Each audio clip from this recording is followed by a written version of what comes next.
We will show you an easy way to make tortilla baskets. The elements that we will use are tortillas, cooking oil, and a cupcake mold. First, we take the cupcake mold and turn it upside down. Then, we spray some cooking oil over the surface.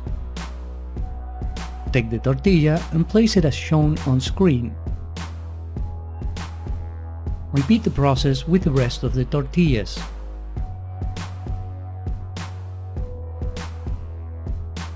Place the mold in the oven and cook at 350 degrees Fahrenheit for 10 minutes or until the tortillas are golden brown. Remove from the oven and let it cool. Then, fill with your favorite food and they are ready to serve. Leave us a comment, a like or subscribe to our channel if you liked the video. Thank you for your visit.